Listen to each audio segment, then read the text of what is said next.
안녕하세요. 김정은 목사와 함께하는 시간입니다. 여러분 뵙게 돼서 반갑습니다. 매번 제가 이 자리에 와서 이 시간에 여러분과 함께 할 수 있는 것은 참으로 하나님의 은혜입니다.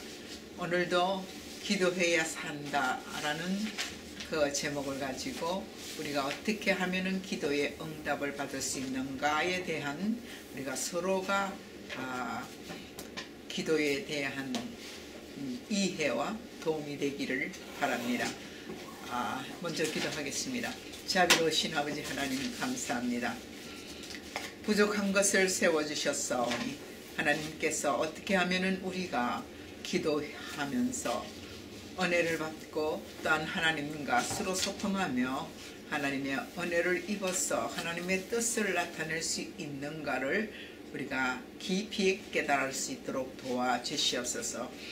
부족한 것을 하나님 아버지 세워싸우니 부족한 것을 하나님께서 채워주셔서 친히 성령님께서 제 입술이 되어주셔서 말씀해 주시옵소서. 그리하여서 듣는 자마다 모두 이해가 되고 아버지여 감동이 되며 은혜를 받아서 모든 사람들이 기도하는 데에 열정을 가질 수 있도록 축복해 주시옵소서. 예수님의 이름으로 감사하며 기도하옵나이다. 아멘. 매번 여러분들에게 전가하는 것이 기도해야 산다라는 이 똑같은 제목을 가지고 시리즈로 제가 하고 있습니다. 그것은 그만큼 중요하다는 뜻을 의미하는 것입니다. 기도하는 것만이 우리가 살 길이 되는 것입니다.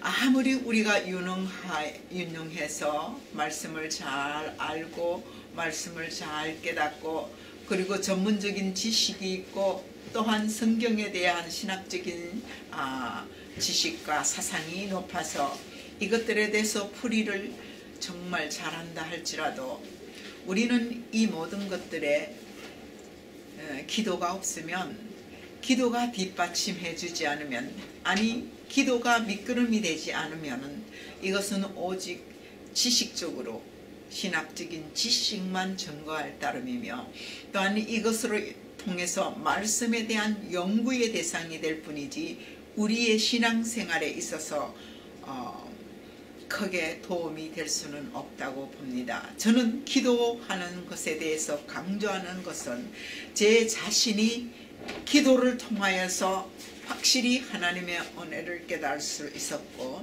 또 기도를 통하여서 확실히 하나님과의 관계를 또한 우리가 어떻게 하나님의 뜻을 잘 순종할 수 있는 것인가를 제가 지금까지 살아오는 동안에 체험한 사람 중에 한 사람이기 때문에 제가 계속해서 기도에 대한 강조를 합니다. 그럼 앞으로 언제까지나 기도에 대한 것만 설명하겠느냐고 묻지 마십시오. 저는 그만큼 앞으로 계속해서 기도에 대한 것을 말씀을 드리게 될 것입니다. 기도하는 것은 그만큼 중요합니다. 이제 세상이 그렇습니다. 악한 시대가 도래했지요. 즉 마귀가 이 세상 모든 사람들을 자기에게로 숭배하기 위해서 사람들을 미혹하고 가는 그 시대라고 봐야 되겠습니다. 그렇다면은 그 시대는 또한 정신을 차려서 기도하지 아니하면은 우리는 어떠한 방법으로든지 마귀에게 미혹당하게 되며 또한 하나님의 그 뜻을 우리가 잘 알지 못하면 우리가 자신도 모르게 넘어가게 되어 있는 것입니다. 마귀는 속이는 자요, 파괴하는 자요, 도둑질하는 자요, 살인하는 자라는 것. 처음부터 그는 거짓 아비에서 나왔으므로 모든 것을 속이고 거짓되게 한다고 했습니다. 우리에게 다가와서 무엇을 가지고 신학자들에게는 신학사상을 가지고 접근할 것이고 또한 세상적인 전문적인 지식을 가진 자에게는 전문적인 지식을 가지고 다가갈 것이며, 세상에 있는 유능한 사람들, 재능을 가진 사람들, 그리고 부를 가진 사람들, 권력을 가진 사람들, 경제적으로 모든 부분에 있어서 월등히 경제적인 지배를 가지고 있는 사람들에게도 마귀는 다가가서 자기의 소유물로 만든 이 시대가 되었다는 것은 바로 하나님께서 주님이 오실 그때가 가까웠다는 것을 의미합니다. 주님은 다시 오신다고 약속하셨지요. 그러므로 인해서 그 전에 하나님이 알곡과 쭉쭉이를 구별하기 위해서 먼저 사탄 마귀를 통하여서 우리의 믿음을 시험할 것이고, 그리고 그 시험을 통과해야만이 우리가 하나님 앞에 설 수 있는 것은 말씀을 통하여서 분명히 알게 될 것입니다. 무엇을 말하고 있습니까? 마태복음에서 지혜로운 처녀와 그리고 어리석은 처녀, 열 처녀에 대한 비유가 나옵니다. 바로 그것을 의미하는 것이 무엇이겠습니까? 하나님 앞에서 둘 다 서 있었고 둘 다 말씀을 알아서 둘 다 하나님을 섬겼습니다. 그런데 다섯 처녀는 등불과 기름을 준비했었고 다섯 처녀는 등불만 준비하고 기름을 준비하지 않았습니다. 그러면 신랑이 등불을 똑같이 켜고 기다리고 있는데 신랑이 드디어 올세 좀 늦어질 수가 있다라는 겁니다. 그럴 땐 지혜로운 처녀는 등불을 켜놓고 신랑을 기다리고 있는데, 우리 주님을 기다리고 있는데 드디어 오니까는 기름이 부족합니다. 그러면 기름을 준비한 자들은 기름을 준비하고 등불이 꺼지지 않도록 하여서 신랑이 왔을 때에 혼인잔치에 참여할 수가 있었습니다. 그러나 기름을 가지지 아니하는 처녀들은 등불이 꺼져가니까 너희들이 가진 기름을 좀 빌려달라, 나누어 달라고 부탁하지만 지혜로운 처녀는 신랑을 오는 데에 중점을 두고 신랑을 맞이할 수 없을까 봐서 최선된 포인트가 신랑을 기다리는 것이고 신랑과 함께 혼인잔치에 들어가는 것입니다. 그래서 그 기름을 나누어 주면은 자신들도 신랑을 만날 수가 없다, 그리고 혼인잔치에 들어갈 수가 없다는 것을 깨달은 사람이라 너희가 이것을 나누어 주지 못한다, 너희가 가서 기름을 사도록 해라고 말하고 있습니다. 어리석은 처녀는 기름을 사기 위해서 나갔다가 그 사이에 신랑이 왔음으로 인해서 기다리는 다섯 처녀는 혼인잔치에 들어갔고요. 그 후에 기름을 준비하고 돌아온 처녀들은 이미 혼인잔치가 시작되므로 문이 닫혔습니다. 문이 닫혀진 것에 주님, 주여 저희가 문을 열어 달라고 애원했지만 나는 너희가 도무지 누구인지를 모른다고 주님은 대답하시고 문이 열리지 않았습니다. 이것을 오늘날 비유로 우리에게 말씀하는 이유가 무엇입니까? 누구나 다 등불을 가지고 있다. 믿는 자들이면 누구나 이 말씀에 대한 빛을 받아가지고 있다. 그러면 너희가 기름을 준비하는 것은 너희가 스스로가 준비해야 된다는 겁니다. 기름이 무엇이겠습니까? 한편으로는 성령이라고 해도 풀이될 수가 있지만 그것은 기도로 준비하는 것입니다. 기름은 곧 기도입니다.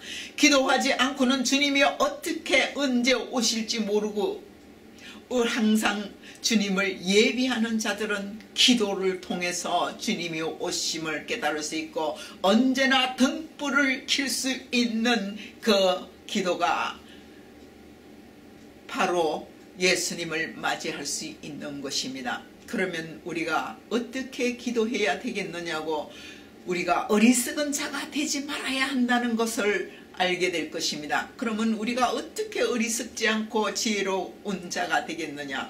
먼저 하나님 앞에서 기도해야 된다는 것은 하나님의 말씀을 믿는 자들인 동시에 하나님께서 우리를 확실히 우리를 자녀로서 하나님께서 이끌어 가신다는 자부심을 가진 자들은 기도에 게으르지를 않습니다.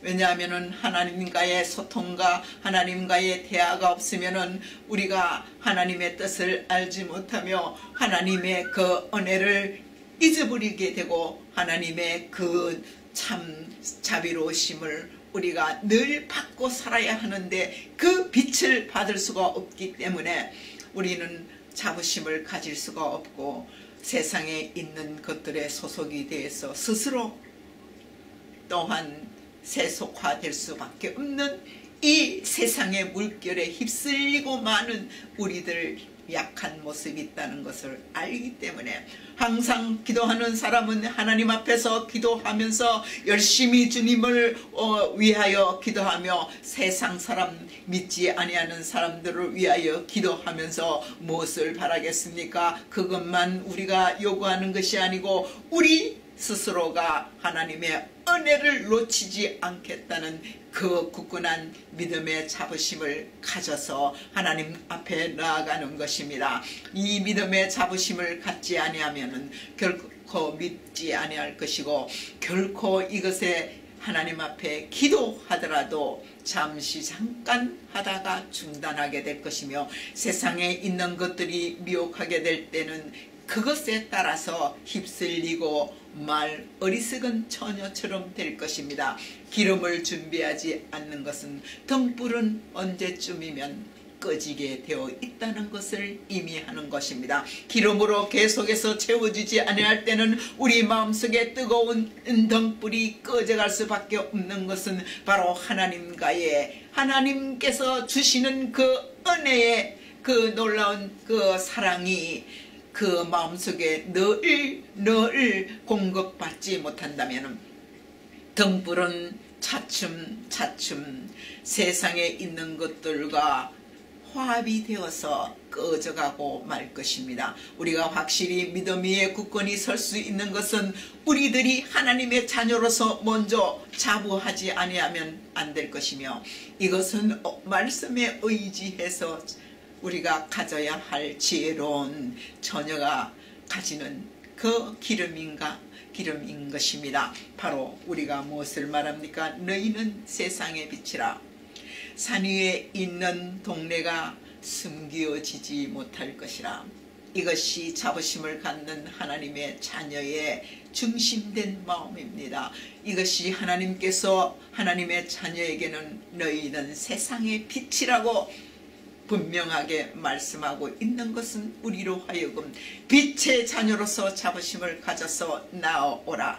빛의 자녀가 되는 것은 곧 하나님 앞에서 날마다 은혜를 받을 수 있는 자야 하며 또한 그 은혜 가운데서도 우리는 하나님과 서로 대화할 수 있는 자라야만이 은혜가 계속해서 우리 속에서 넘쳐날 것입니다. 하나님께서 공급해 주시지 아니하는 것은 일시적인 것이기 때문에 우리가 곧 무너지고 말 것이라는 것입니다. 너희는 빛이라.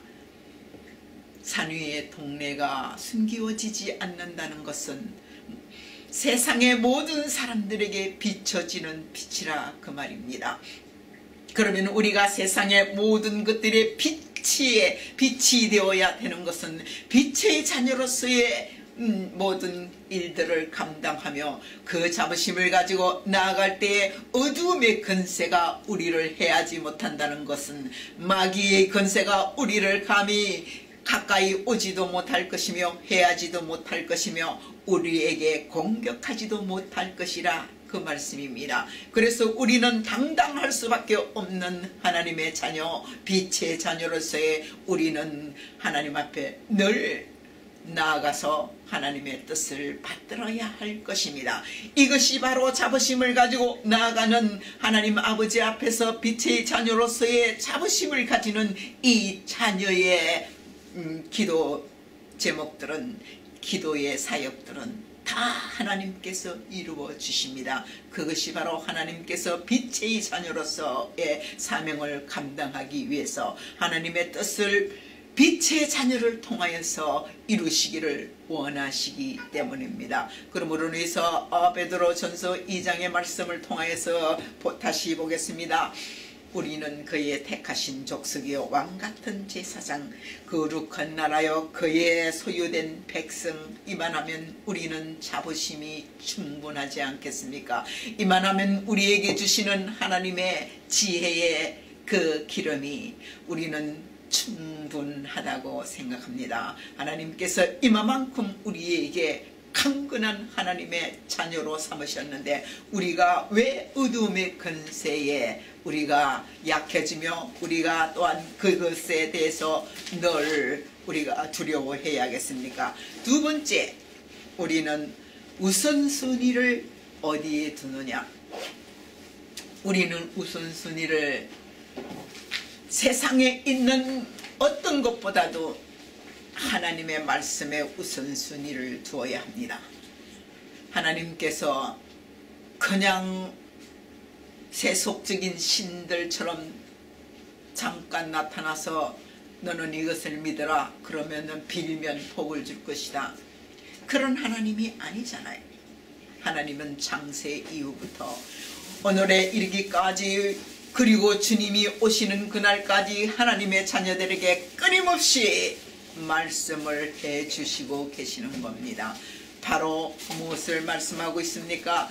너희의 우선순위는 바로 나의 말씀을 통하여서 먼저 그것을 순종함으로 인해서 믿음 위에서 그것을 준행하라 그 말씀입니다.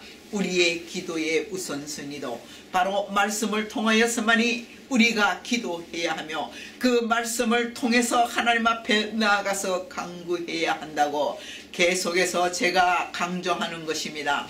왜 그렇습니까? 하나님은 하나님께서 주시는 그 말씀 의지하지 않고는 아무것도 이루어지지 않기 때문입니다.